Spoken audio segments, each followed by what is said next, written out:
chamar o pastor João Édipo, nosso amigo, nosso novo amigo. Obrigada, pastor Nonato, por nos apresentar. O pastor João Édipo, muitas histórias ele tem, gente, muito de Deus, de uma simplicidade, mas também de uma riqueza extraordinária. Que honra, pastor. Você vai receber a oração da casa agora. Amém. Pai, muito obrigada por trazer teu servo esse final de semana para a família 61. Obrigada, Senhor, porque foi muito mais do que uma conferência. Foi uma mesa de amigos. Senhor, nós te louvamos, Senhor, pelo que este homem carrega. Obrigada pela sua família, pelo pai que ele é, pelo marido. Obrigada, Senhor, porque mais do que tudo que ele nos contou, o que mais nos deixou felizes é o marido e o pai que ele é. Por isso nós temos uma alegria enorme de entregar o púlpito a ele, Pai. Mais uma vez, que o Senhor abençoe poderosamente, que essa terra não negue nada a ele. Que assim como os judeus foram tão felizes aqui, ele também seja. Que Recife seja uma casa de família, uma casa de amigos. E que essa terra seja sempre uma terra de colheita exponencial. Em nome de Jesus. Amém.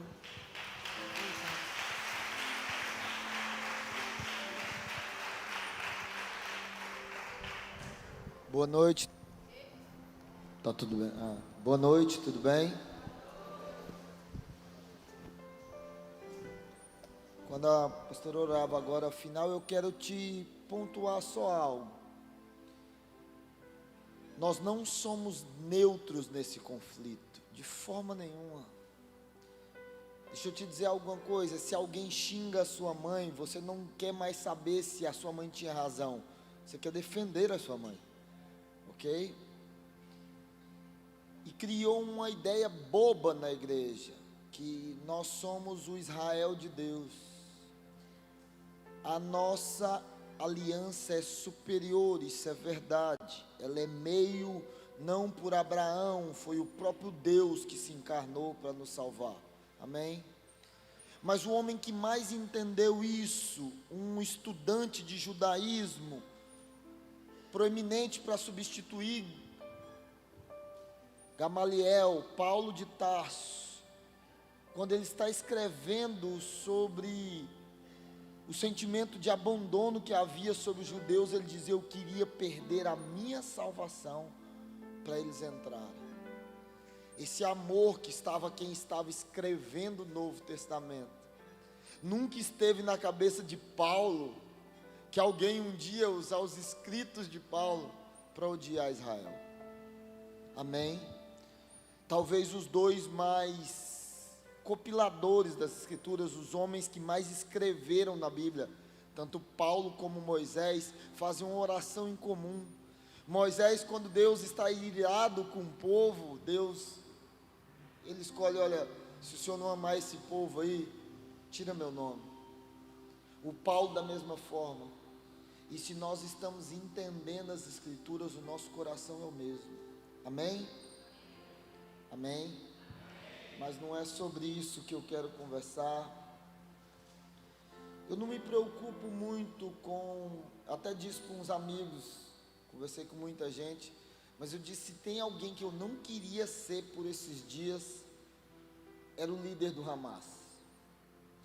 Porque se Satanás estiver te procurando como opositor, você corre para Jesus que está tudo resolvido, ele não vai lá te incomodar. Mas se Deus se tornar o seu opositor, quem vai te defender? Então, se tem alguém que eu não queria ser nesses dias, era o pessoal do Hamas, porque não vai ser o tiro do fuzil. Deus demonstrou muitas vezes nas escrituras que Israel, ele mesmo defende. Você tem que lembrar disso. Senaqueribe escutou uma notícia. Não foi um soldado israelita, não foi um soldado hebreu que matou os filhos de Faraó. Quando mexe com Israel, é o próprio Deus que... Amém? Só que abra sua Bíblia comigo no livro de Provérbios, no capítulo 5, por favor.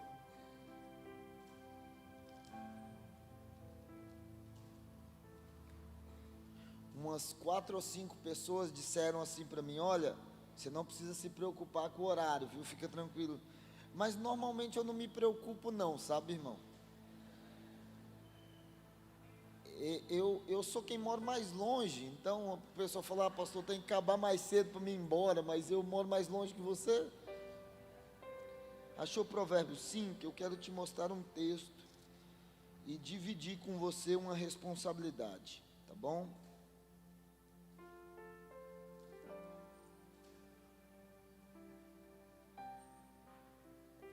Provérbios 5, verso 3, está escrito assim: porque os lábios da mulher imoral são sedutores e destilam mel, e sua voz é mais suave que o azeite.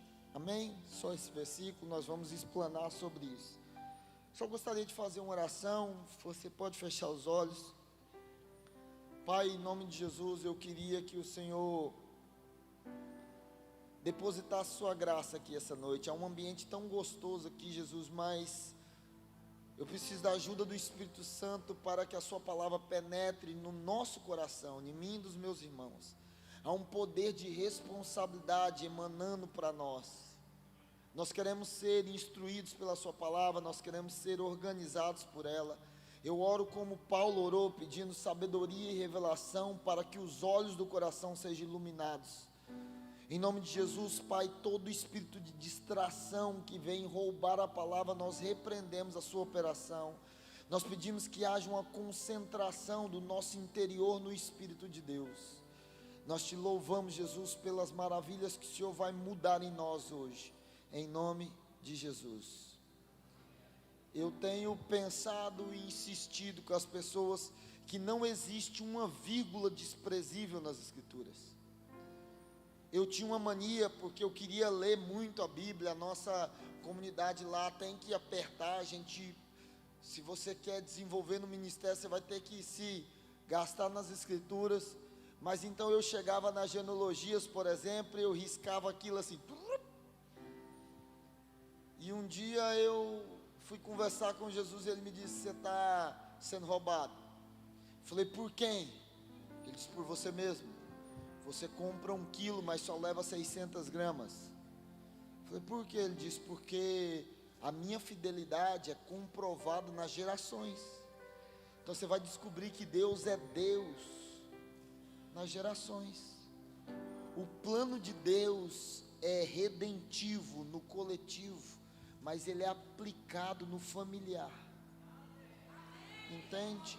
O texto que a pastora começou a ler aqui, Gênesis 12, ele é uma sentença de Deus chamando Abraão, e ele estende a mão para Abraão e diz: Abraão, eu não estou procurando um missionário, eu quero te fazer você de pai. E essa é a maior ferramenta de Deus na história. Deus precisa de profetas, Deus precisa de apóstolos, Deus precisa de pastores, Deus precisa de missionários, Deus precisa de muita coisa, mas se não tiver pai, todo serviço é secundário. Quero que você entenda, por favor, isso aqui que eu vou tentar repartir com vocês, se eu não me atrapalhar nas palavras, e se a graça que está nesse ambiente deixar eu fazer, eu quero te ensinar o que eu sei de mais importante das Escrituras. Eu chamo isso aqui, pastor, eu gostei do apelido de rabino. Eu tive aula com um rabino por 6 anos, sabe? Descobri que eles amam a Deus, mas eu não amar eles é difícil, viu? Mas amém, vamos voltar. Eu chamo isso aqui de plano primordial. E por que esse texto que eu li? Porque preste atenção, o homem sábio, Salomão, instruído pelo Espírito, ele escreve que os lábios da prostituta são como mel. Então significa que a mulher, o infiel, quando ele vem falando com você, ele não vem com palavras ríspidas, ele vem com uma palavra doce. E um homem chamado Manoá e a sua esposa recebem uma revelação de um Espírito de Deus, que eles vão ser pai, a esterilidade vai sair da casa, aquela casa vai gerar, e não vai gerar um menino qualquer, o menino vai ser o Sansão, alguém que vai odiar os filisteus e acabar com a pressão que está sobre Israel. Que promessa extraordinária! Mas esse menino cresce, e ele vê um leão morto, com mel na boca, mesmo sabendo que o mel era proibido, porque estava morto, mas ele foi seduzido pelo lábio da prostituta. Leão morto é uma figura muito importante para nós, porque leão fala do símbolo da nossa fé. Tem muita gente que tem uma fala gostosa, mas a vida já foi embora, ó. Deixa eu te dizer algo, o professor da faculdade do seu filho pode ser um leão morto. Um pastor malandro por aí, infelizmente tem muitos, pode ser um leão morto. Uma prostituta pode ser um leão morto que está falando doce. E a única saída para isso é se Provérbios não traz só o problema, ele traz também a solução. Ele diz que a alma satisfeita, até o mel é desprezível. Se nós levantarmos com gerar uma satisfação, nós vamos olhar para a sedução do mel e vai dizer, não me atrai mais. Só que o nosso foco está muito errado, irmão. Acontece um problema e nós vamos combater o problema, nós temos o antídoto na nossa mão. Deixa eu te dizer uma coisa, é uma burrice infinita esperar que o mundo vai melhorar. O mundo não vai melhorar. Infelizmente as escolas não vão ensinar o cristianismo. Eu tenho uma notícia escatologicamente bíblica para te dar: o mundo vai piorar muito.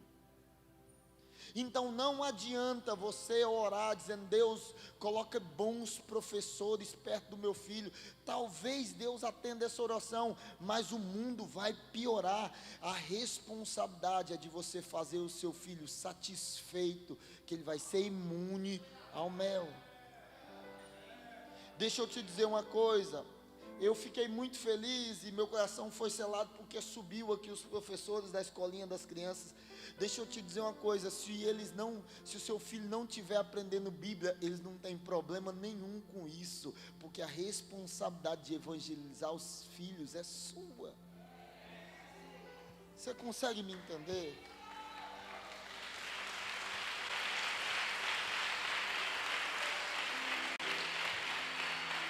Uma casa profética, uma comunidade apostólica, ela só é realmente apostólica, só é realmente profética quando os filhos espirituais são um reflexo do legado que nós estamos deixando para os filhos naturais.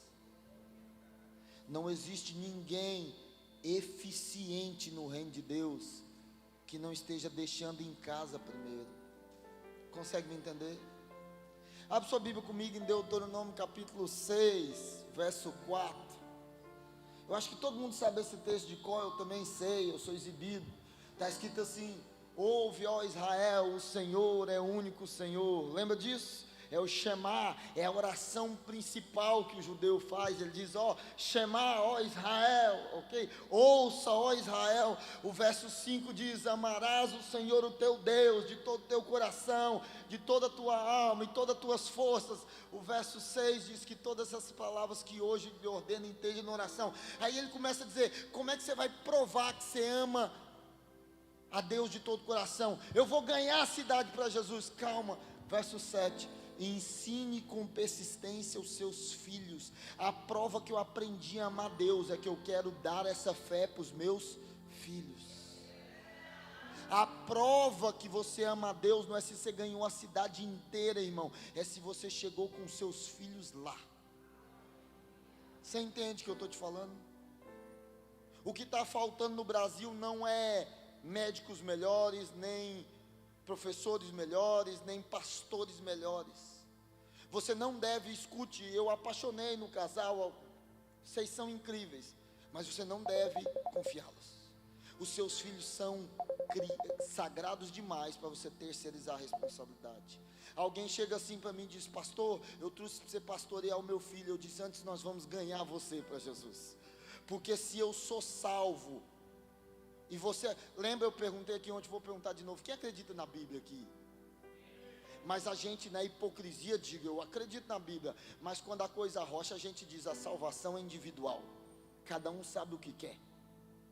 Mas a Bíblia não diz a salvação individual, a Bíblia diz assim: crê no Senhor Jesus e será salvo, você e o seu ego. Não, você e a sua. Deixa eu te dizer uma coisa: se os seus filhos não estão dentro da aliança, não é o Deus da Bíblia que você está servindo. Você que está conseguindo entender o que eu estou te falando? João, meu filho é grande e não quer vir para a igreja. Coloca para mim Gênesis 18. Eu gostei, o rapaz foi lá e perguntou qual os versículos. Eu falei: se eu não atrapalhar Jesus, vai ser esses. Deus está se revelando a Abraão e Deus fala: olha, pois eu escolhi para que ele ordene aos seus filhos.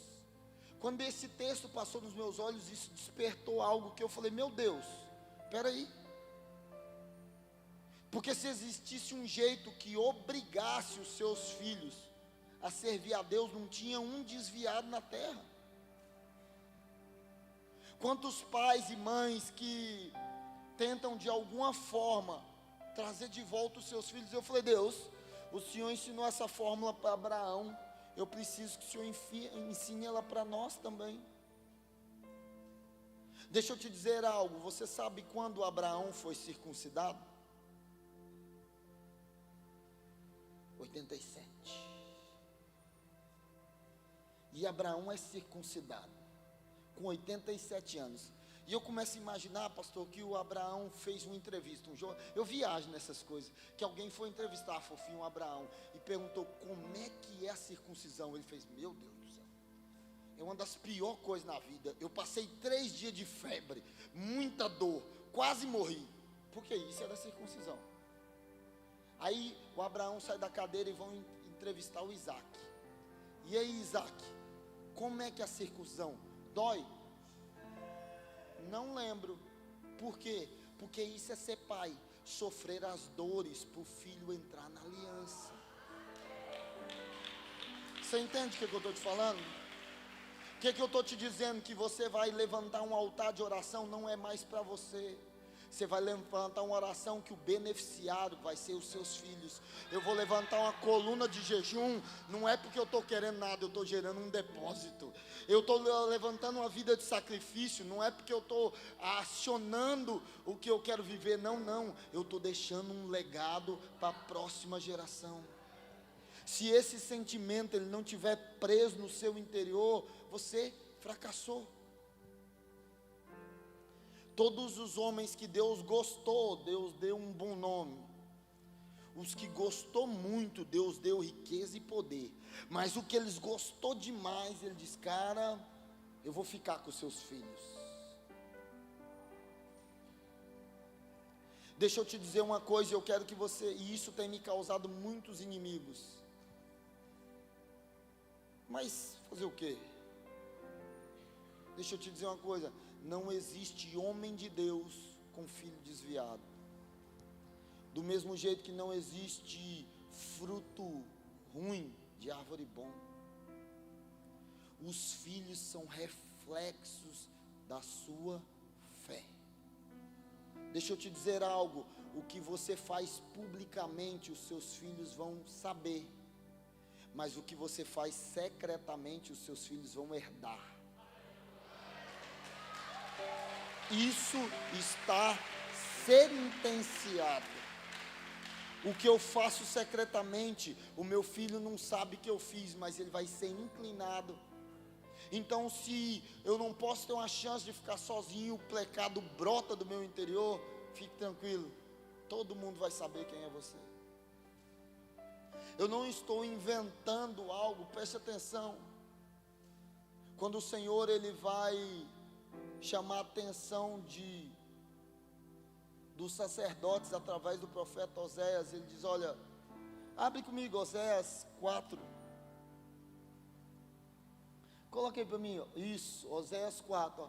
E ele está falando, ó, uma vez que vocês rejeitaram o conhecimento, eu também os rejeito como os meus sacerdotes. Vocês que ignoraram a lei do seu Deus, eu também ignorarei quem?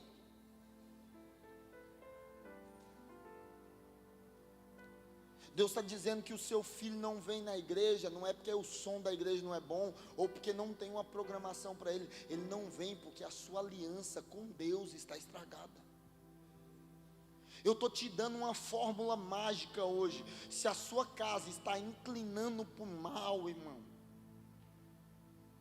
não é com o seu filho que você tem que pregar, é a sua cara bonitinha que tem que esfregar no chão em arrependimento, dizendo: Deus, eu não estou guardando aliança, por isso os meus filhos estão fugindo.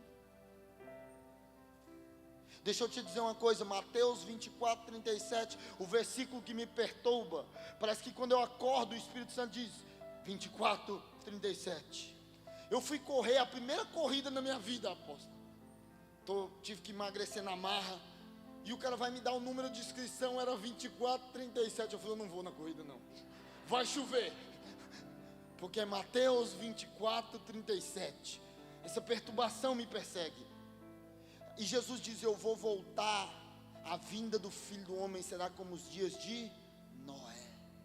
Faz uma pergunta, Deus classifica Noé com sucesso ou com fracasso?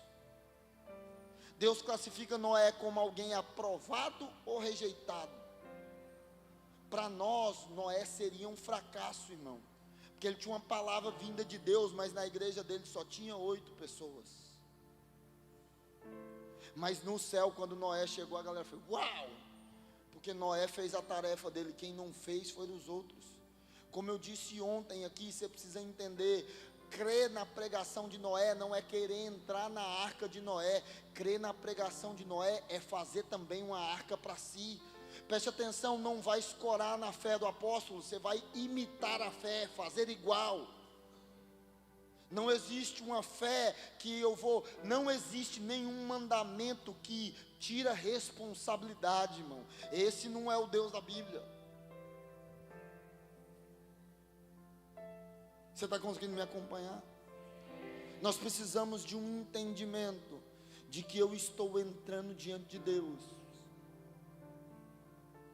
para levantar a maior comunidade profética da história das Escrituras. Não veio ainda, está por vir. E quem serão? Os nossos filhos. Malaquias 4:5, por favor. Malaquias 4:5, vejam, enviarei vocês o espírito do profeta Elias, antes que venha o grande e terrível dia do Senhor, e ele converterá o coração dos pais, para que voltem para os seus filhos, e o coração dos filhos para seus pais, do contrário eu virei e castigarei a terra com maldição. Isso aqui é o jump, a conexão do Velho com o Novo Testamento. A história termina e Deus parece que pega, bebe água e volta a contar a história, porque a história recomeça com Elias, com João Batista. Ele é o prelúdio do Novo Testamento. A Bíblia diz que João Batista pregava o Evangelho, então João Batista começa a iniciar uma nova jornada. Lucas 1,17 narra, quando o anjo vai falar com João, vamos lá, coloca para mim.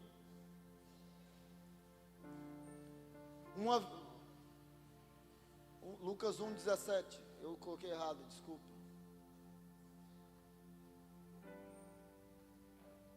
Mas abre aí na sua, Lucas 1,17, é a mesma profecia.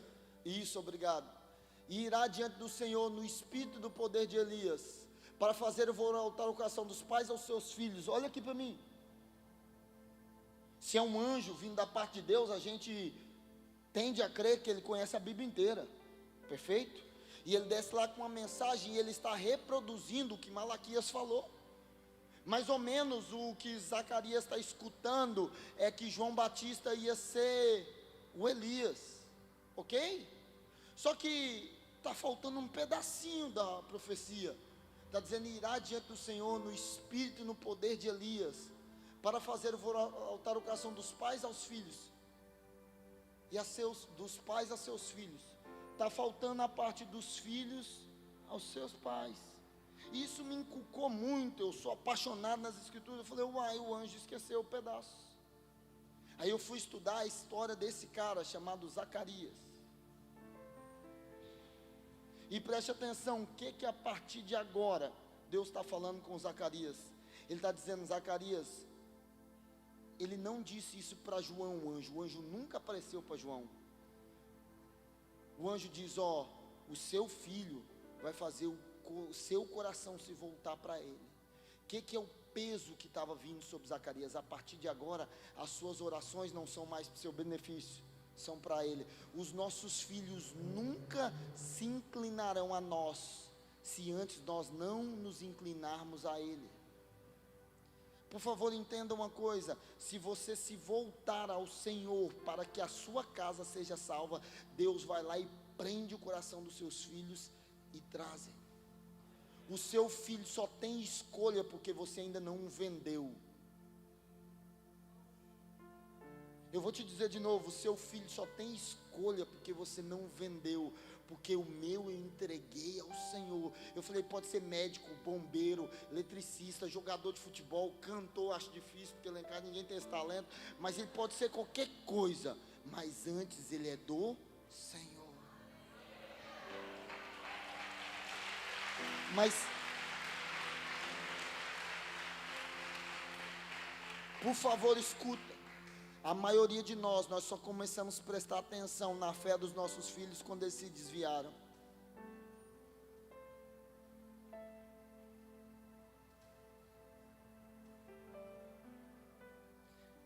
Deixa eu te dizer algo, eu tenho um garotinho na minha casa, o nome dele é Israel. Israel, eu quase gosto de Israel, sabe? Coloquei logo um menino que se chama Israel.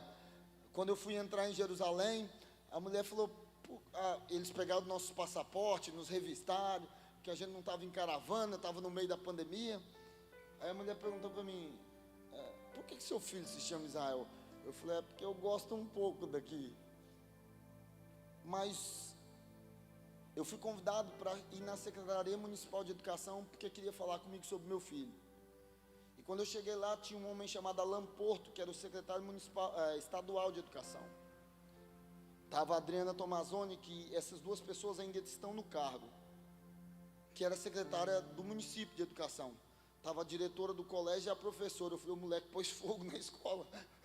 Por que aconteceu? E o secretário disse, olha, nós fizemos um teste de abuso com todas as crianças da rede estadual. E para verificar quanto de equilíbrio emocional tem nas crianças, nós fizemos isso em toda a rede estadual. Eu falei, já me preparei argumentativamente para dizer, é doido, mas é de família, irmão, está tudo certo. E o cara disse, olha, o seu filho Israel, a média de uma criança emocionalmente equilibrada é 71 a 75. Eu falei, uau, que legal. E o meu? Ele diz, o primeiro teste a gente fez com ele, deu 89. E o segundo teste, que a gente achou que tinha alguma coisa errada, deu 92.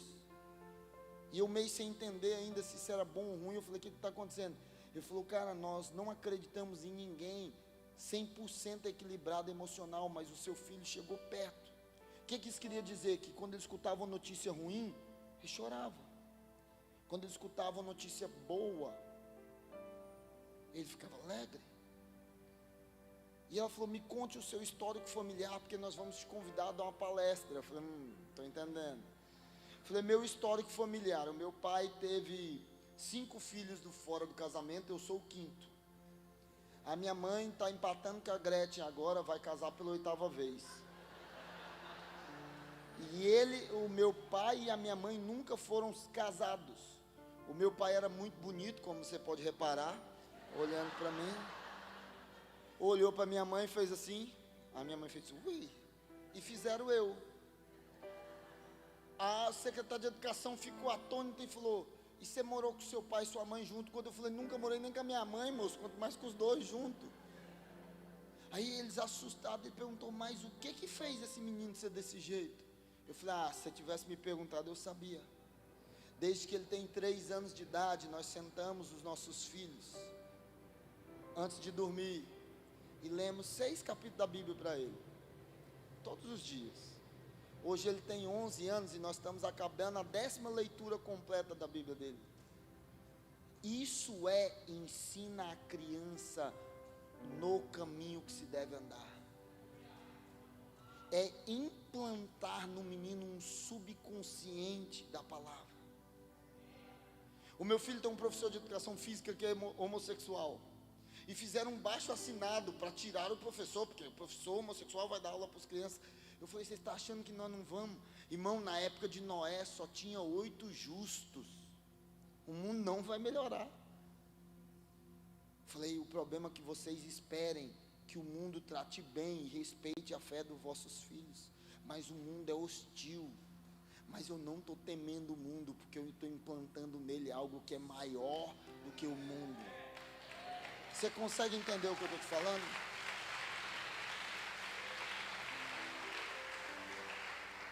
Mas o problema é que até hoje você veio na igreja para se alimentar com o consumo da fé.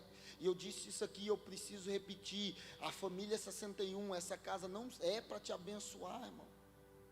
Nenhuma igreja na terra, o objetivo que Deus abrir ela é para te abençoar. Desculpa se eu furei o seu balão, mas o objetivo da igreja é para você descobrir com clareza como obedecer a Deus, porque na relação é Ele que manda, amém?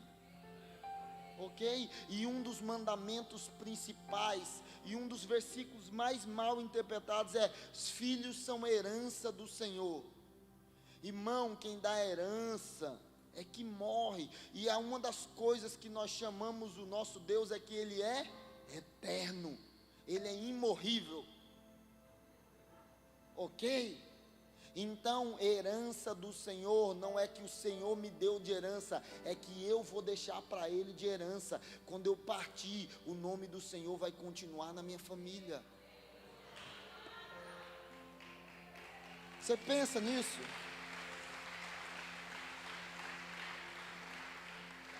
Deixa eu te contar, e os meus olhos começaram a se voltar para certos homens. Eu sou fã de gente nas escrituras que não é muito popular. Por exemplo, no Novo Testamento, um dos caras que eu mais sou apaixonado é um homem chamado Zebedeu. Ele nunca fez um milagre. Ele nunca deu uma pregadinha ao Zebedeu. Mas ele tinha um barquinho e educou 2 meninos que Jesus falou: Zé, você me dá os meninos para o meu time? Eu não quero mais ser o cara que vai servir, eu quero ser alguém que Deus vai chamar os meus filhos para o time dele. Eu sou desesperado num cara chamado Zacarias. Porque como nós limos aqui, Lucas, quem disse que o João Batista era o Elias foi o próprio Deus pela boca do anjo. Aí pode descer aqui, não pode? O fariseu chega e pergunta para o João Batista: você é o Elias? E era para ele responder o quê? Ele não é o Elias? Era para ele dizer: sim, sou. Yes, acertou. É isso aí. Ele disse: não sou não. Eu falei: João, eu vi, eu estava lá, eu vi, você não. Só que eu falei: que conversa. E demorei a entender porque ele dizia: eu não sou o Elias. Eu sou outra coisa. Eu sou a voz do que clama no deserto. Preparem o caminho ao Senhor. E engraçado que essa profecia não é referida a João Batista nenhuma vez. Ninguém comunicou para João: isso aqui está falando do você. E eu comecei a entender que, como ele disse, eu sou a voz, ele estava dizendo: eu sou fruto da renúncia do meu pai. Meu pai ficou mudo para que eu pudesse ser uma voz. O que ele estava dizendo? Eu sou muito mais do que uma profecia solta. Eu sou um sacrifício de um homem que aceitou dores para me gerar. O problema é que você espera que seu filho descubra a fé, e nem você descobriu a fé sozinho. Nós precisamos levantar pais que vão criar uma estrutura. É esse o coração. Deixa eu te dizer algo sobre a tenda de Davi, que muito é falado. Eu gostei do tema, mas sabe algo da tenda de Davi? A coisa principal de Davi é que Davi era geracional. Davi é proibido, apóstolo, de construir o templo. E se Deus fala comigo que você não vai se envolver, eu vou para casa e vou dormir, irmão. Não, estou proibido, foi Deus que disse para não mexer. Mas Davi não foi para casa. Ele diz, eu não posso deixar margem para Salomão errar. Davi deixou, eu estou proibido de fazer, então agora dobrou a responsabilidade. Se quem vai fazer é meu filho, eu preciso deixar a madeira, o ouro, a escala de funcionamento e os sacerdotes prontos para servir. A chance de Salomão de errar era mínima. Por isso Davi falou, gostei desse cara. Davi adorou Deus de tão forma, até que Deus olha para Davi e diz, nunca vai faltar alguém da sua família que volte. Há um cenário na Bíblia que Deus elege um homem chamado Jeú, correto? Cavalgava como um louco, era violento, ordenou a destruição dos profetas de Baal, era o terror de Acabe. Quando ele provoca Jezabel, manda os eunucos chegar. Mas quando Deus levanta um rei, irmão, sabe o que Deus está escolhendo? É uma dinastia, porque filho de rei é o quê? Ok? O filho do rei é o próximo rei. Só que 4 gerações depois, Deus vai lá e tem que exterminar toda a casa de Jeú. Mas Jeú tinha um parceiro chamado Jonadab.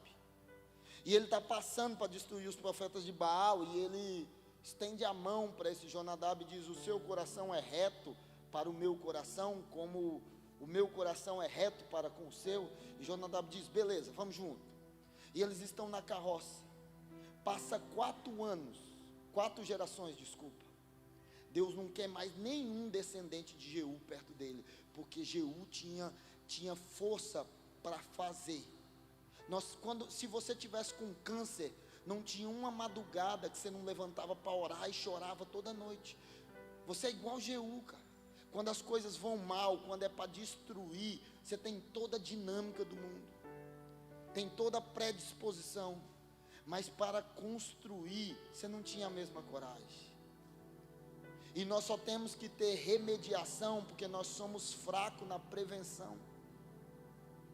Eu tenho entendido, apóstolo, que quanto mais princípio eu pratico, menos milagre eu vivo. Porque eu não vou ser curado de câncer, o Senhor me ensinou uma dinâmica para nunca ter câncer. Eu não vou precisar do milagre do meu casamento. Aquele pessoal que estava aqui, eles não vão precisar de um milagre no casamento. Eles aprenderam princípios. Normalmente milagres é para quem não cumpre princípio. O cara faz tudo errado e corre e diz, Jesus, me ajuda. Você está conseguindo me entender? Então a prova que você recebe muito milagres é porque você ainda não aprendeu as escrituras. Quando você estiver se esmerando no conhecimento do Senhor, vai ter pouco milagre, porque é uma ascensãozinha leve e constante. Está entendendo? Porque senão não tem lógica. O João era mais parceiro e não recebia milagre nenhum. E a multidão milagre o tempo todo. Ok? Eu preciso, aí do parceiro tem um cara chamado Jonadab. Na mesma época, no mesmo ano, quando Deus está destruindo a família de Jeú, Deus está fazendo um pacto. Ele estende a mão para Jonadab e diz, Jonadab, filho de Recabe, nunca faltará um seu descendente na minha presença. Mas quem é esse Jonadab? Jonadab foi alguém que sacrificou diante de Deus e deu um testemunho tão forte para os seus filhos, que o maior profeta da terra, o Benihim da época deles, o Jeremias, chega com a taça de vinho, mas antes chama ele para o santo dos santos, para o lugar mais sagrado da terra, e diz, hein, Deus mandou você beber vinho. E o profeta, com mel na boca, fala, bebe vinho que Deus mandou. E eles dizem, não vai dar, Jeremias. Por que vocês não vão beber? É Deus que está mandando. Porque nós fizemos uma aliança com Jonadab. Nosso pai Jonadab ensinou, e nós estamos fazendo até hoje. E Deus não fica bravo com Jeremias. Deus disse, Jeremias, eu estou caçando uma gente assim.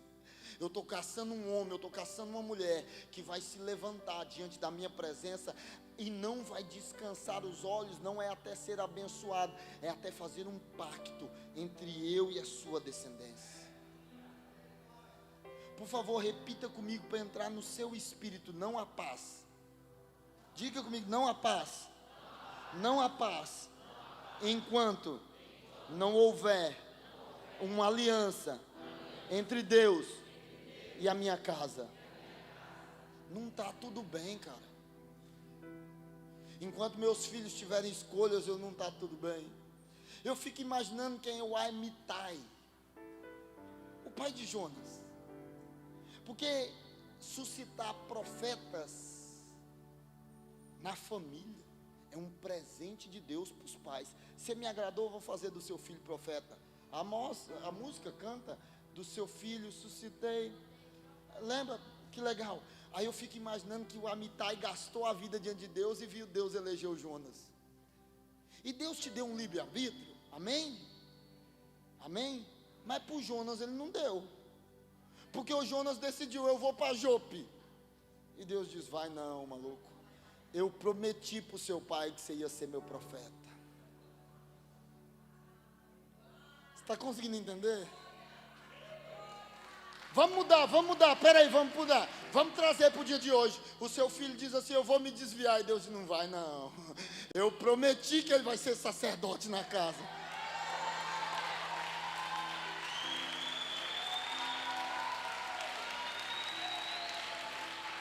A nossa fé é geracional. Eu fico imaginando que Deus olhou falou: Jonas, eu entendo a sua vontade de ir para Jope, mas eu fiz uma aliança. Não vai dar. Você está conseguindo me entender? Vamos avançar. Um velho que eu sou desesperado também, um tal de Anrão. Escravo de pai. Nasceu escravo, casou escravo e morreu escravo. E casou com a tia ainda, irmão. Que coisa estranha. Mas eu não sei o que esse cara fez diante de Deus com tanta graça, que quando Deus pensou em montar um time sacerdotal, ele desceu na casa de Anrão e disse: eu quero o seu menino mais velho, vai ser o meu sumo sacerdote. A sua menina vai ser minha profetisa. Eu tenho um menino desviado, está lá no Egito, deixa comigo. Você consegue entender que o Moisés passou tanto tempo vendo Deus em Anrão, que ele não conseguia ver nenhum Deus no Egito? Você consegue entender isso? Pastor, a gente tem que acreditar na Bíblia. E Hebreus diz que Moisés rejeitou ser chamado filho. Se ele fosse chamado filho da filha da Faraó, ele trocava de pai. Ele trocava de pai. Ele olhou o tesouro do Egito e olhou o comportamento de Anrão e falou: eu prefiro ficar com esse. Você está entendendo? A Bíblia diz que ele rejeitou trocar de pai, porque ele olhou para o Anrão e disse: cara, essa semente é... Eu sei que você assistiu um filmezinho que contava que o Moisés não sabia quem era. Não, irmão, Moisés tinha plena consciência.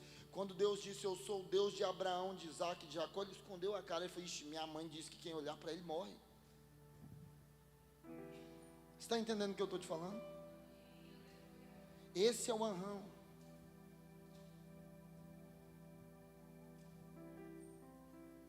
Se nós não formos homens poderosos no Senhor, os nossos filhos receberão uma visitação, mas eles não permanecerão.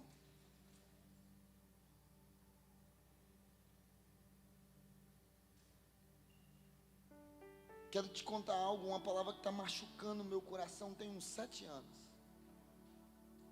Eu estava, alguém aqui trabalha em banco, eu estava terminando o back office, puxando as fitinhas, verificando caixa. Aquilo é castigo divino, menino. Caçar centavos, movimentei R$1 milhão por dia, irmão. Caçar 5 centavos, onde está faltando? Que tem que terminar zerado. E eu estou mexendo nas fitas e eu comecei a chorar, e a presença de Deus veio comigo e o Senhor falou comigo: João, você sabe por que eu rejeitei Eli? E por que eu estou rejeitando alguns homens no Brasil? E eu falei: por que, Jesus? Isso eu preciso saber, porque para mim não fazer igual. Ele disse: porque Eli, o sacerdote, ele tinha uma reprovação, ele tinha uma exortação para Ana que estava buscando a Deus. Mas ele não conseguia exortar os seus filhos que estavam roubando o altar. São homens poderosos na igreja, mas um fracasso em casa. Esse sacerdócio não serve mais.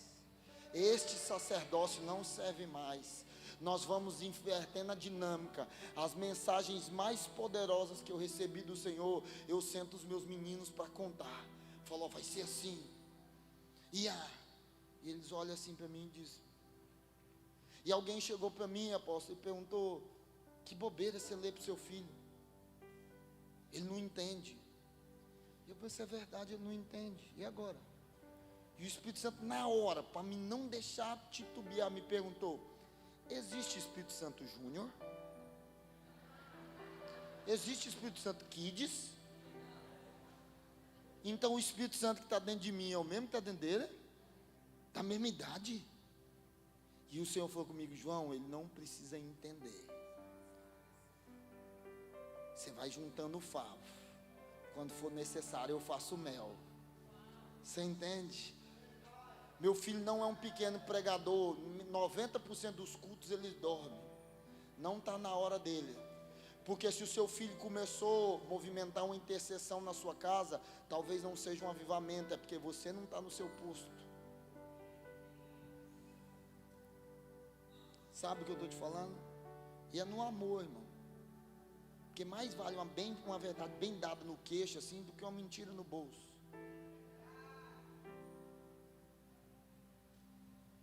Entende o que eu estou te falando? Nós precisamos de homem como Eucana. Sabe quem foi? O pai do Samuca. Irmão, vem cá, corre aqui. A igreja mais perversa da terra, o sonho do cara é ser pai de um filho, a mulher que ele amava. E ele pega o Samuca e entrega para o pior pastor da Bíblia. Quem tinha essa coragem? Você vai congregar nessa igreja. Peraí. Não desvia da igreja, irmão. Escuta, você tinha coragem? Ele pega e leva o Samuel para a pior igreja. Mas qual que era a confiança que ele tinha que o Samuel não ia se desviar? Porque todas as vezes que o Samuel precisasse de uma referência de Deus, o Samuel não ia olhar para o Eli, ele ia olhar para o Eucana. Você está entendendo? Quem é esse Eucana? Pode sentar lá. Qual é o grande desejo de Ana? Qual era o grande sonho de Ana, gente? O Eucana chegou para ela e disse: porventura eu não sou 10 vezes melhor do que tudo que você deseja? É esse tipo de homem que Deus não vai tomar os filhos dele. É alguém que consegue dizer: eu estou te suprindo em tudo. E tudo envolve trazer Deus para casa. Você consegue pensar comigo? Esse é o Eucana, cara. Aí uma mulher chegou e disse assim para mim: João, eu gostei muito, mas meu marido foi embora e eu tenho que criar os filhos sozinho. Falei: Jesus, me ajuda. Ele disse: fica tranquilo, eu tenho um modelo para ela. Falei: me mostra. Ele disse: uma mulher chamada Raabe. O que Raabe fazia da vida? Cuidado que você está falando da avó do Davi. E se a minha teologia estiver certo, Davi vai ser o prefeito de Jerusalém, na restauração de todas as coisas. E eu fiquei pensando: mas Raabe não é um bom modelo, ela é uma prostituta. Vou pegar essa cadeira aqui, passa aqui. Ela era uma prostituta que todo dia colocava o joelho diante de Deus e dizia: Deus, promove uma chance para me mudar a história da minha família. Deus, eu não quero viver essa vida. Sabe como é que eu sei isso, pastor? Sabe como é que eu sei isso? Ela tinha mais de 200 casas na muralha. Os caras acertaram a casa dela. E ela faz um pacto. Raabe não era israelita, amém? Ela era estrangeira, não era? E estava lutando para a salvação de sua casa, ok? ela vai casar com um homem chamado Salmão, e vai ter um filho chamado Boaz. Quando esse Boaz está caçando uma mulher para casar, ele não olha para as israelitas, ele olha para o modelo da mãe dele, uma estrangeira que está lutando por salvação. Parece a minha mãe, é um modelo, eu quero. Era prostituta, agora é modelo de salvação. Você entende isso?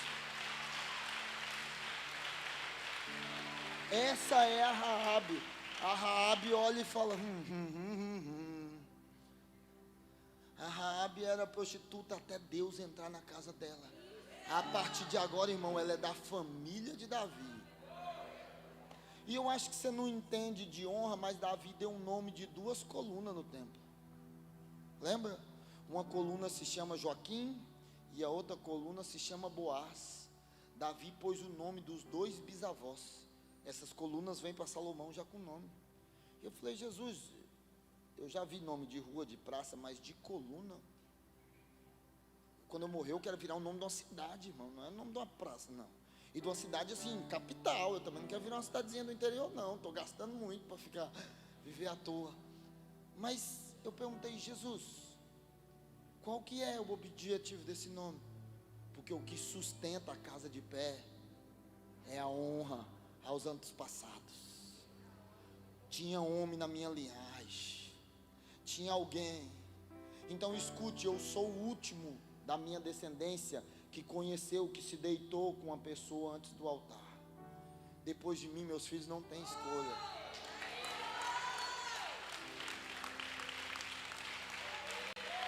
Mas a pergunta é,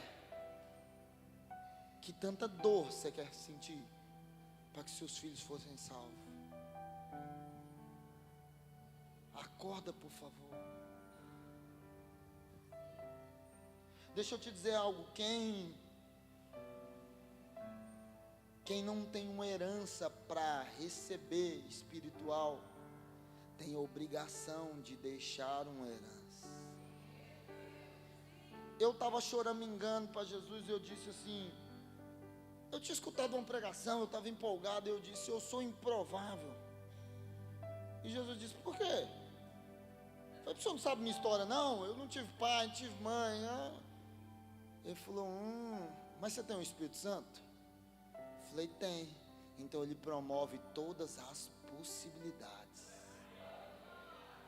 Você só precisa da matéria-prima para ele. Bíblia, oração e fome. Fique uns dias com fome. Leia bastante Bíblia. E ore com força que vai criando um legado. E quando ele vir pagar, você disse, não, deixa para depósito. O objetivo da nossa fé é uma estrutura sacerdotal. Você tem que acreditar que isso é mais presente no Novo Testamento do que no Velho. Vai estar escrito 2 vezes, e eu presto atenção muito sério nas Escrituras, quando um assunto é repetido igualzinho por autor diferente. Por exemplo, Isaías e Miqueias vão dizer que de Sião sairá a lei. Então significa que 2 pessoas ouviram a mesma coisa de Deus. Mas Pedro e João vão dar uma expressão, Pedro na sua primeira carta e João no Apocalipse, vai dizer que o Senhor nos fez reis e... Filho de rei é? E filho de sacerdote? O que Deus estava dizendo para nós? Eu comprei você, mas não é a minha parte interessada. Eu estou de olho na semente piedosa.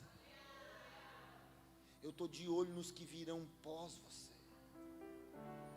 O espírito profético da igreja, irmão, para a estação que nós estamos vivendo, ele não é congregacional, ele é familiar. Porque o espírito do profeta Elias quer operar em você, mas lá na cozinha da sua casa. Está me entendendo o que eu estou te falando? O Espírito quer te visitar, não é para te dar uma mensagem para ser pregada, por favor. O profético não é uma mensagem para pregar, boca para falar, todo mundo tem. A mensagem profética é para ser vivida. Profetas não são homens que têm uma palavra para dizer, não é quem diz assim diz o Senhor, irmão, é quem está vivendo pela palavra que viu. A nossa dinâmica de pessoas proféticas é a pessoa que fala hoje e cumpre amanhã. Nós falamos, esse aí é um homem de Deus, porque ele profetizou aqui, aconteceu lá. Mas se nós usarmos essa mesma regra, nós jogamos Isaías num problema. Porque o Isaías profetizou coisas que até hoje, o Ezequiel então, e o Jeremias, coitado do Daniel.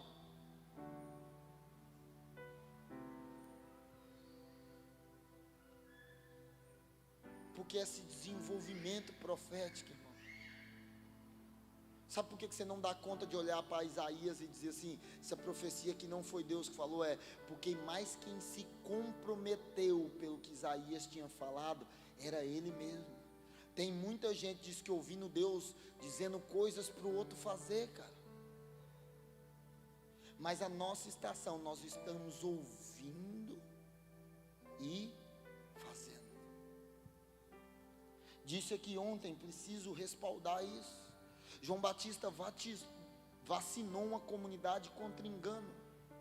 E os enganados, eles acreditam que quanto mais milagres, mais de Deus. Os fariseus chegavam para Jesus e perguntavam, faz um milagre que a gente acredita.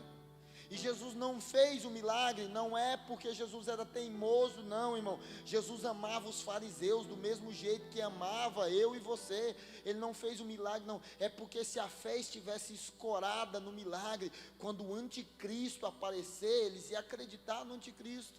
Mas João Batista vacinou uma galera que João Batista se apresenta para ele. Jesus se apresenta e diz para eles, o que vocês querem que eu faça? João Batista diz, eles é o Cristo. E eles começam a andar atrás de Jesus. Jesus repara e diz, o que vocês querem que eu faça para vocês? Eles, a gente não quer nada não. A gente quer ver onde você mora. Porque a comprovação, se ele era o Messias ou não estava no que os milagres podiam fazer, mas no estilo de vida que ele estava levando. O que eu estou te dizendo? Você vai encarnar uma mensagem tão poderosa e tão grande que ela não cabe só na sua vida. Vai sobrar um pedacinho para os filhos. E os filhos vão receber mais um pedaço. Você está me entendendo? Eu fico imaginando Jacó olhando e falando, olhar para aquele tanto de Deus da Mesopotâmia e dizer, não posso escolher nenhum. Por quê? Porque eu fui escolhido. Mas quando você escolheu não, essa negociação é antes de eu nascer. O meu avô, você entende o que eu estou te falando?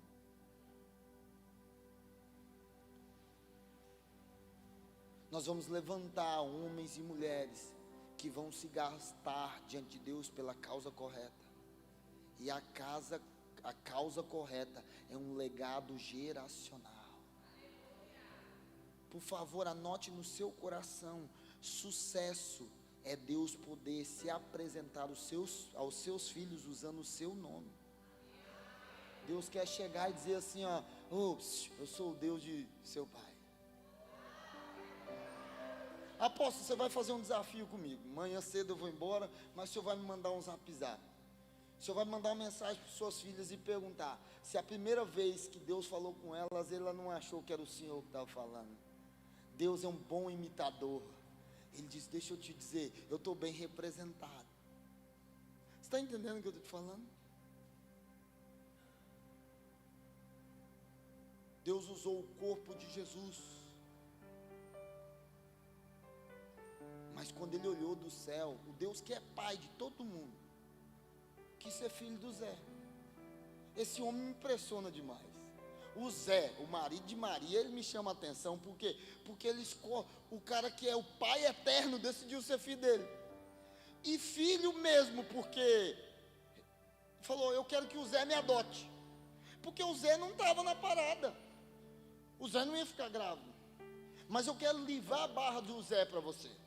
Todo mundo acha que o Zé rejeitou a Maria porque a Maria estava grávida, e não é isso que a Bíblia diz.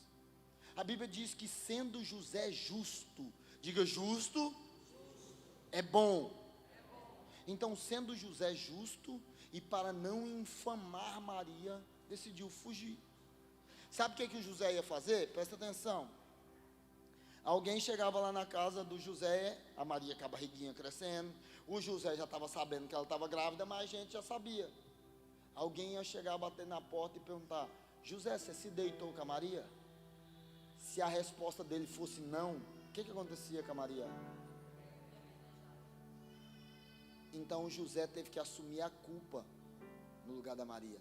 Ele ia fugir, para quando o fariseu batesse, falasse: cadê o Zé? O Zé fugiu, sem vergonha, se deitou com a Maria e fugiu. Mas o que a Maria era do Zé? Era o quê? Noivo. Então o Zé assumiu a culpa da sua noiva. 33 anos depois, o filho do Zé assume a culpa da sua noiva. Isso é modelo de homem. É fazer um desenho que meu filho pode seguir. Isso é modelo de homem. É fazer um exemplo que o meu filho pode seguir. Está entendendo? Eu fico viajando no Zezinho, cara. Eu fico viajando. Sério mesmo. Nós é brother, eu converso com ele direto. Eu leio e falo: Zé.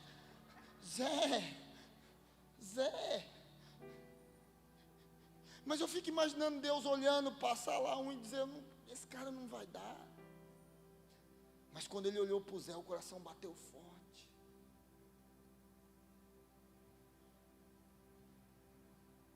Você entende? Nós precisamos desse tipo de pai, porque Jesus nasce na casa desse tipo de pessoa. Você diz: ah, eu converti, Jesus nasceu lá em casa. Não, quando seu filho nascer, ele pode copiar você e Deus vai aprovar. O que eu estou te dizendo? Que a salvação dos nossos filhos não envolve pregação, cara. A salvação dos nossos filhos envolve devoção. Se o meu coração arder diante de Deus, Deus olhar e falar: cadê? Dá uma cutucadinha no seu irmão assim e fala: Deus é muito grande, não cabe só em mim, está escorrendo.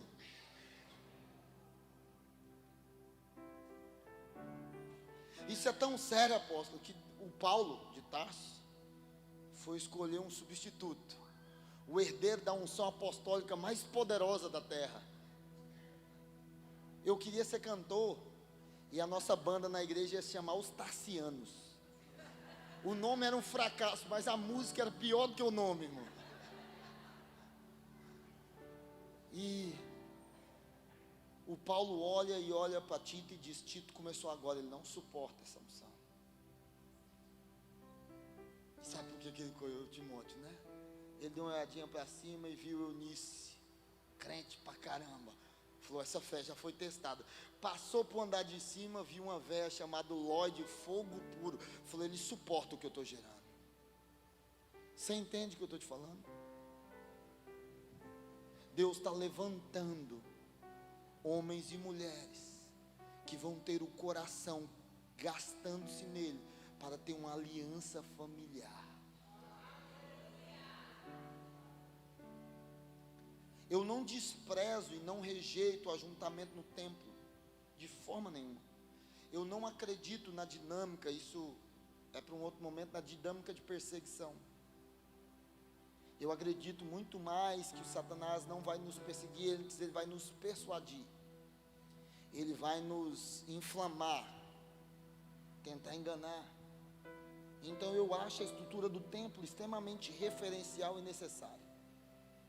Depois que eu fui na Europa pregar o evangelho, então se tornou primordial. Quando eu chego numa cidade na Europa, a primeira coisa que eu pergunto: tem igreja?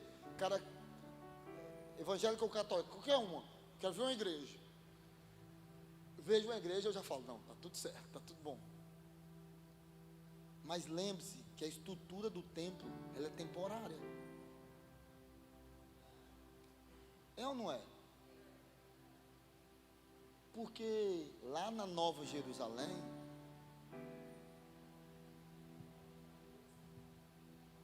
não tem templo. Aí a pergunta surge: Deus vai aonde? lá em casa.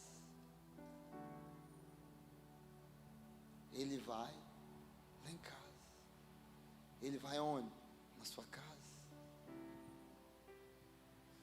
Eu não sou herdeiro de um legado, eu te contei a minha história.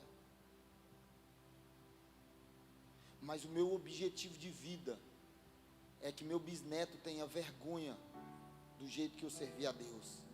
Que quando tiver alguém escutando uma pregação minha, o meu bisneto fala, não, o meu avô não sabia muita coisa, deixa que eu te explico. Eu quero ser o que menos serviu a Deus na minha família. Por isso eu estou deixando o sarrafo alto. Você está entendendo? Mas um dia o Senhor falou para mim, João, se gasta, que tudo que você vê nas escrituras e não conseguir fazer, os seus meninos farão com muita facilidade. Nós vamos inclinar nosso coração diante de Deus. Eu era fãzão do Sansão, mas o Sansão se tornou um símbolo de fracasso.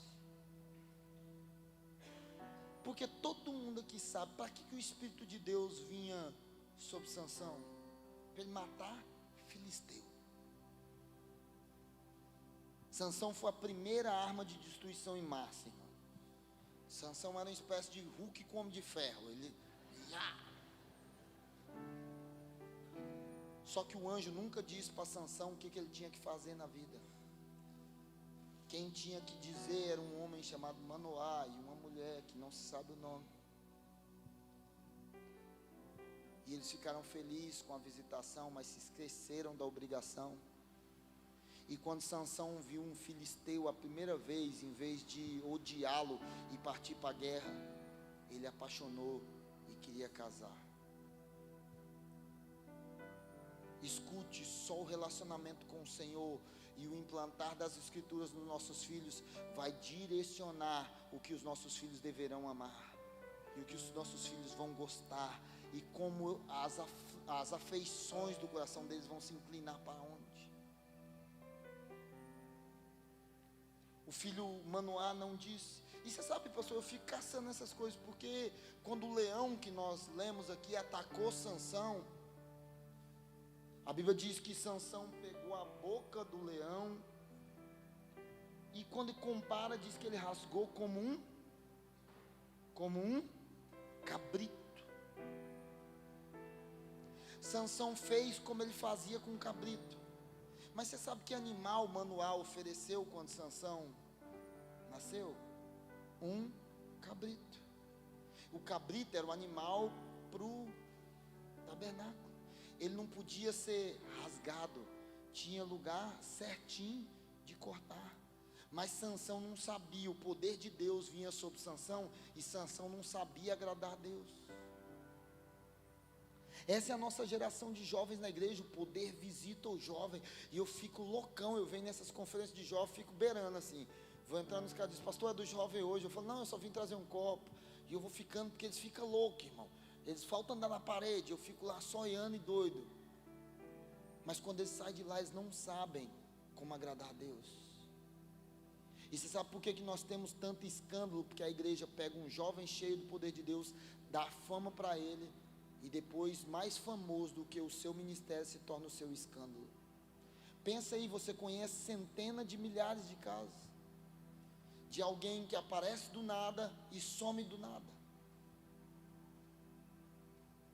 E por que eles não permanecem?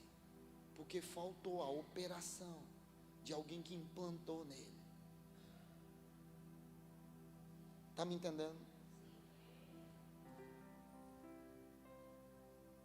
Nós precisamos levantar esse testemunho, esse estatuto geracional, de homens que vão levantar e dizer, eu quero Deus, mas eu não quero Deus só para mim. Isso é didático nas escrituras com Moisés. O Moisés recebe uma palavra nacional, para pregar para o presidente, e o Moisés, como eu e você, loucão, acredita que a missão valida descumprir a obrigação. Então Moisés diz, Deus falou comigo para pregar para o Egito. Então Moisés dá um salve para o pessoal e diz: partiu o Egito. Só que quando Moisés está saindo, Deus que enviou ele quer matá-lo. E quem quer matar o outro não é que está cheio de amor, é que está com ódio. E para não ser morto, o que Moisés teve que fazer? Circuncidar os filhos. E você sabe o que é uma circuncisão? É uma marca que, se foi feita ao 8º dia e o cara tiver 100 anos, a marca está lá. Você sabe quando é que você vai ter autoridade para clamar contra essa cidade? Quando você tiver produzido nos seus filhos uma marca que tempo nenhum apaga. Você está entendendo o que eu estou te falando? Tem um homem chamado na Bíblia que ele aparece 2 vezes, o sacerdote Finéias. A primeira vez ele aparece meio estressado, ele pega uma lança e atravessa um casal no fundo da igreja. E na segunda vez, que agora você não lembra de onde que ele aparece, eu vou te lembrar. Não, esse aí é outro Finéias. Esse Finéias aí, ó, Deus que matou. Esse Finéias que eu estou te falando é filho de Arão. E ele estressadinho, menino, usou a lança e sabe quando que ele aparece de novo? Quando Deus está procurando alguém para ser sacerdote lá em Jerusalém. E Deus olha para o Joaquim, diz: gostei de Joaquim. O Miguel dá uma cutucada e diz: Deus, não dá para colocar o Joaquim não. Mas Joaquim é bom, gostei de Joaquim. Mas o Senhor fez uma promessa, que nunca ia faltar um descendente de Finéias. Aí ele chama um homem chamado Esdras. 14 gerações depois, a devoção de Finéias ainda estava falando diante de Deus.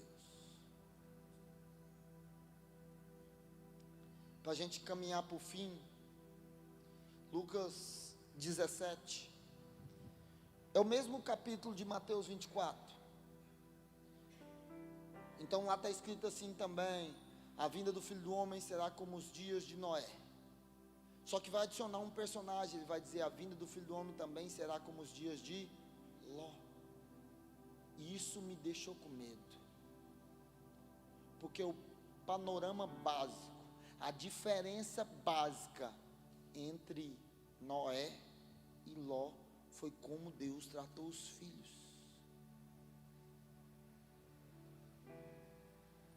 Os filhos de Noé vão ser Israel lá na frente, os filhos de Sem. Os filhos de Ló vão ser Amon e Moabe. E Deus vai pedir um favor para Moisés, dizendo: Moisés, eu quero te pedir um favor. Quando você estiver marchando para Jerusalém, faz um favor para mim, não deixa nenhum moabita vivo. E a mesma coisa com os amonitas. Porque o Ló não correspondia à visitação que ele estava vendo.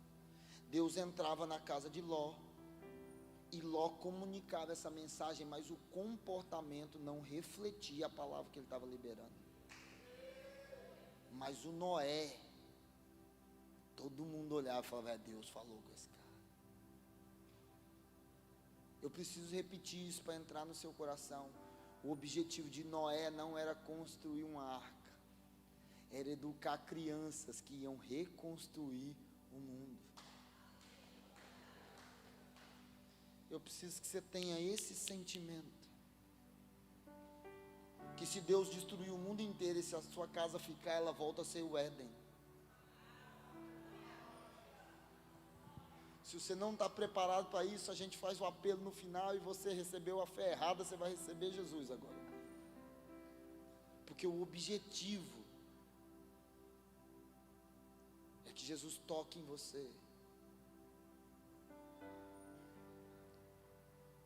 Não tem genealogia na Bíblia, porque Deus é minucioso. Tem porque ela é importante. E é importante porque prova que homens se gastaram para que agradar a Deus de verdade.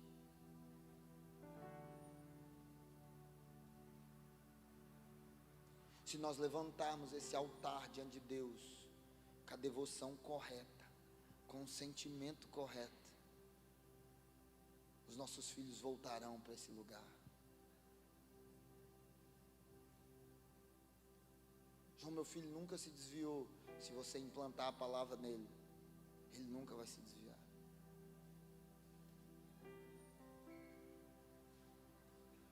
Não espere que o mundo vai respeitar a fé dos seus filhos, porque você também não a respeita. E para mim terminar, para a gente orar junto, eu preciso te explicar o que é a palavra converter o coração. Converter o coração é trabalhar em prol. Eu fiquei curioso por que o João Batista vai fazer o ministério no deserto. Porque é bem simbólico. Jesus vai dizer para nós que o homem que edificar a casa sobre a areia, ela permanece de pé ou ela cai? Mas o João Batista vai trabalhar no... Era para a casa dele cair, irmão. É simbólico, o deserto é lugar ruim. Eu falei, eu vou caçar a resposta no Zacarias. E encontrei. Você sabe onde é que ficava a casa do Zacarias? Nas regiões montanhosas, nas regiões rochosas da Judéia. O João Batista venceu no deserto, porque o Zacarias edificou a casa na rocha. Você está entendendo o que eu estou te falando? É isso que nós vamos levantar. Talvez eu choquei você, mas os meus filhos não têm livre-arbítrio. Não tem, não vai ter. Eles têm o mesmo livre-arbítrio que Moisés teve. Vou fugir para Horebe. Não vai não. O mesmo livre-arbítrio que o Jonas teve. Vou fugir para Jope. Não vai não.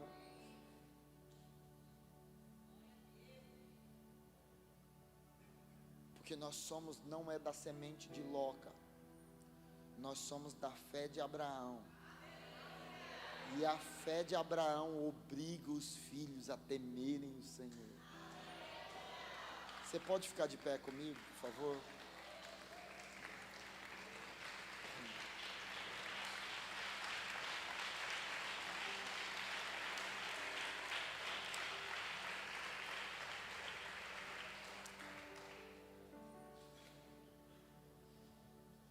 Gostaria que você fechasse seus olhos por um instante.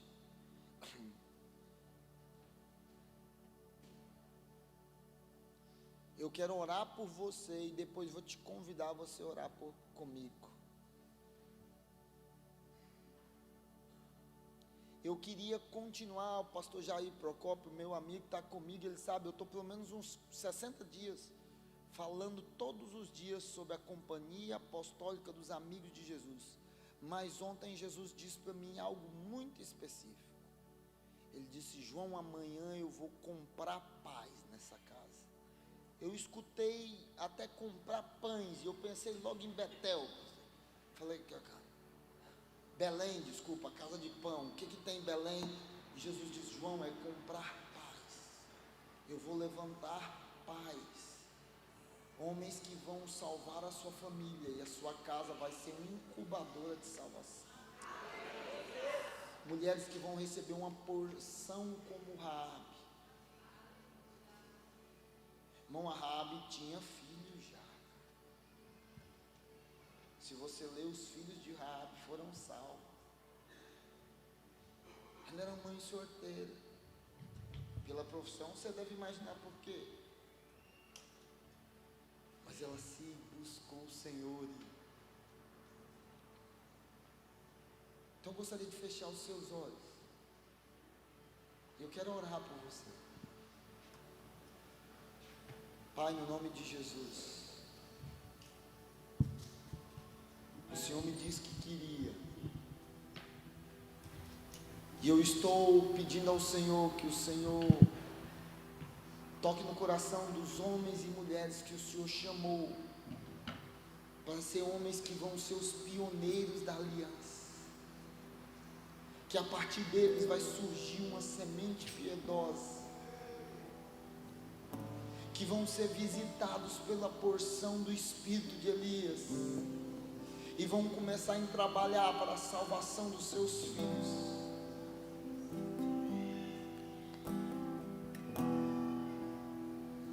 Pai, no nome de Jesus, eu quero pedir que o Espírito Santo comece a tocar nos meus irmãos aqui. Comece a suscitar aqui, Pai, nessa casa, homens e mulheres piedosos.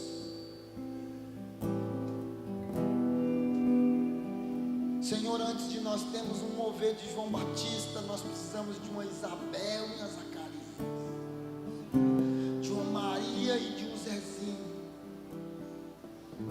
Eu oro que o Teu Espírito comece a tocar no coração deles em nome de Jesus, com a porção de graça, de favor, de entendimento. Deus, nós não queremos isso, os nossos filhos perecerem. Antes, ao contrário, nós vamos fazer como Isaías: estou aqui com os filhos que o Senhor me deu, e para Israel nós somos sinal e símbolo.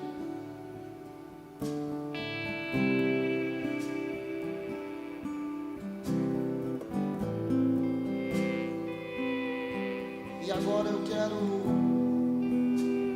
desafiar homens e mulheres que você sabe que o seu braço está vacilando, que você não está vigilante como deveria ser, que o seu altar, o fogo não está tão poderoso como deveria para salvar a sua casa. Obrigatoriamente você, que o seu filho não congregue, está negando a fé, eu queria te convidar, mais ou menos do mesmo jeito que a polícia convida um rapaz para entrar na viatura, para você vir aqui na frente. Nós vamos orar junto e o Senhor vai te tomar para ele ter os seus filhos. E eu quero também desafiar pais, homens e mulheres, para agir na prevenção. João, meu filho não se desviou, mas eu quero que você saia do seu lugar e a gente vai orar para você ter uma palavra de Deus no seu coração implantada para a proteção da sua casa. Então saia do seu lugar e venha aqui em nome de Jesus, nós vamos orar juntos.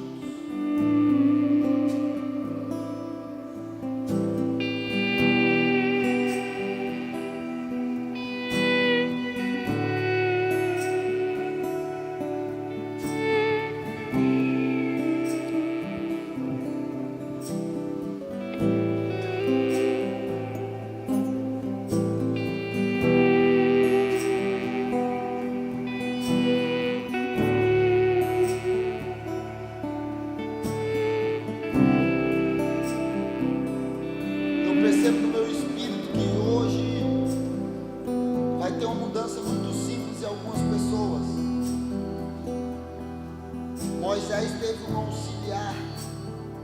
Esse auxiliar dele se chamava Oséias, filho de Num, a qual Moisés chamou de Josué. No português essa diferença é muito grande, Oséias para Josué, mas no hebraico ele deixou de chamar salvação para se tornar Salvador. Consegue entender? Hoje você vai deixar de ser salvo e se tornar um salvador. Alguém que está sofrendo dores para que a casa seja salva. Eu quero te convidar a você orar, porque o Senhor vai te batizar com este peso. Querido Espírito Santo do Senhor.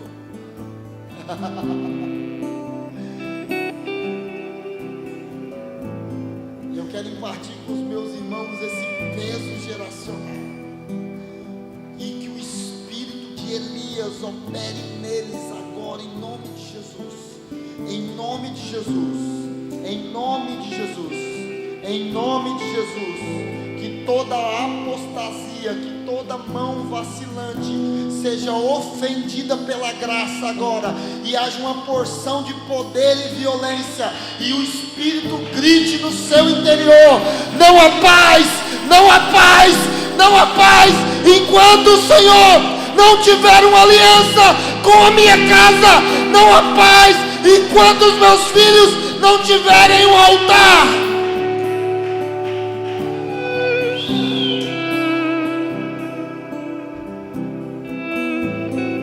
Espírito Santo de Deus, comece a pesar o seu peso em homens e mulheres aqui, um peso que é insuportavelmente angustiante. Nós queremos esse peso de deixar um legado diante do Senhor. Aumente a sua porção em mim, Jesus.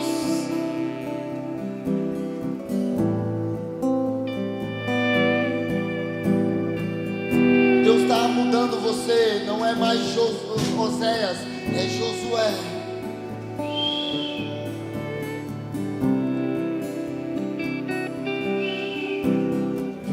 Deus quer te usar para romper com o passado.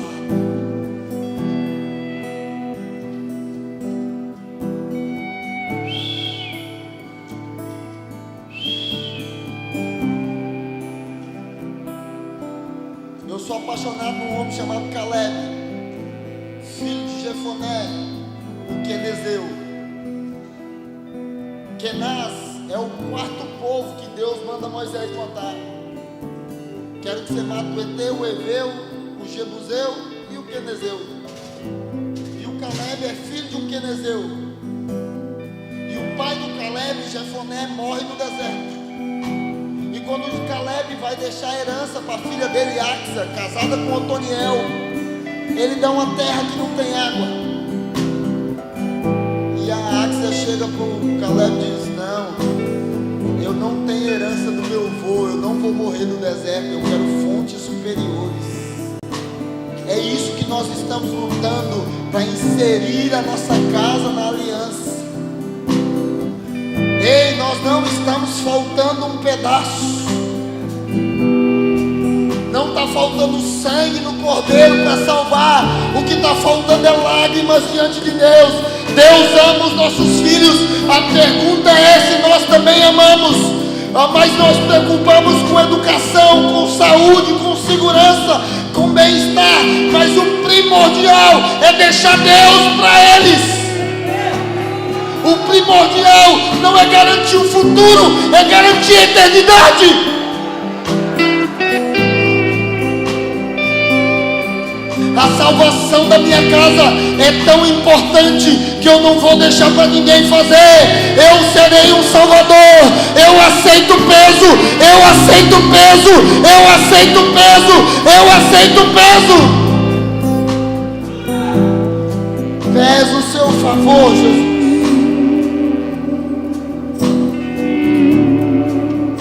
Por favor, entenda, Deus vai te visitar tomando coisas. Talvez você não mais coma, talvez você nunca mais durma, talvez você perca muito dinheiro, mas a troca é: eu serei um instrumento de salvação. Eu aceito negociar. O que queres que eu faça, eu farei, mas a minha casa te pertence. Eu aceito perder o sono, eu aceito perder a comida, eu aceito perder a paz, mas eu não aceito perder os meus filhos. É isso, é esse som que nós vamos oferecer, é este som de pais posicionados para o espírito da profecia.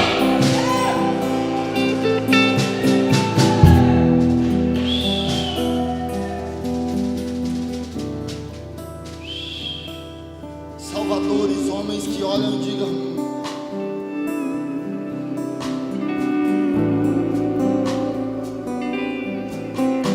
pastores chegaram para mim e disseram: olha, nós queremos montar uma faculdade. Eu falei: glória a Deus, muito bom. Mas na metade do caminho eu fiquei desesperado, porque o objetivo da faculdade, apóstolo, era que eles não queriam que os filhos fossem para a federal. E eu falei: não, eu não vou entrar nisso. Ele falou: por que, João? Se os meninos for para a federal, eles desviam. Eu falei: não, irmão, eu estou educando uns garotos que vai ser a federal que não vai querer eles. Está entendendo? O mundo não vai melhorar, mas a geração decisão mais poderosa da história vai nascer nos nossos lombos, vai nascer nos nossos lombos. Ei, é esta estação, é esse lugar.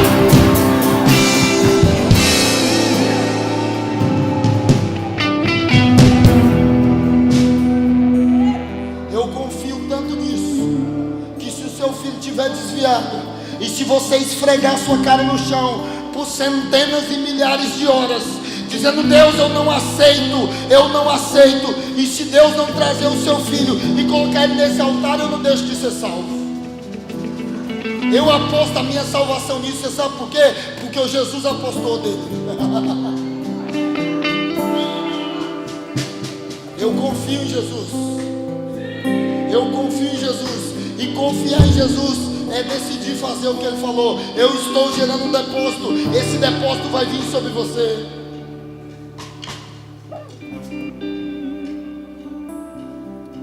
Deixa eu te dizer uma coisa.